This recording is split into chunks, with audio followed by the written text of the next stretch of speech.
Well, the message he was meant to send, the Pentagon sources have informed me that the distance between the Libyan embassy, where our ambassador was, and where the rioters were, was so large, and 2 days of a delay in response, meaning simply that they were professionals ready to take out our ambassador, who was an Arabist. And the reason I say he's an Arabist, it was basically they wanted to kill him because he was too influential in the Arab world. He was too dangerous to Israeli interests, to Saudi interests, and to certain American national security interests run by the neocon.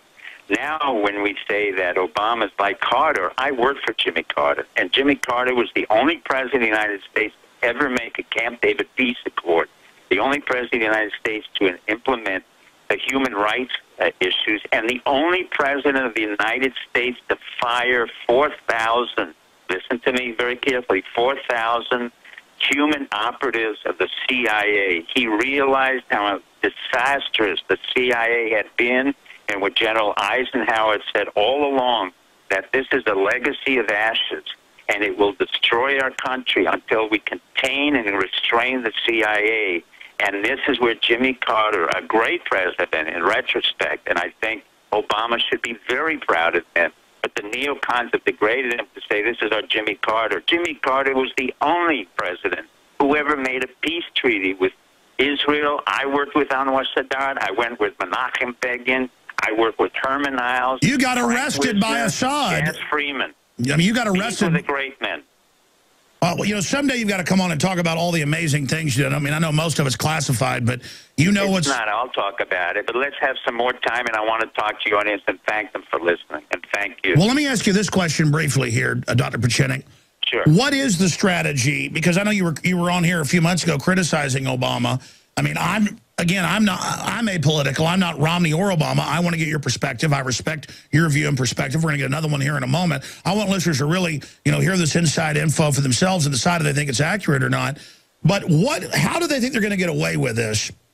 Putting Al-Qaeda... Well, they're going to get away with it because, as I told you on the last show, there's a real issue that Dempsey had presented to the whole group of us that where the military and our American military is really concerned about, and that is the few minutes delay time or pre-positioning time that Israel will not give the United States, and it will launch an attack, which presumably by Netanyahu and the Israeli Defense Forces strategy will force us into saving them from total destruction. And the answer is Netanyahu has no idea that Petraeus will not save him, Dempsey will not save him, our Navy will not save him, McCraven will not save him, neither will Obama.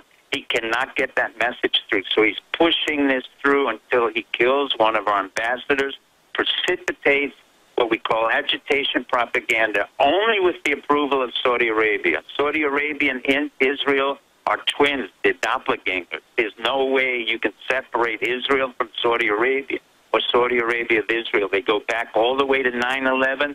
They go back to the days when Jimmy Carter fired 4,000 operatives because the people went to Saudi Arabia. Those people who were left in the agency went to Saudi Arabia, the Mossad, and the Pakistani ISI to reconstitute an intelligence service which was totally illegal.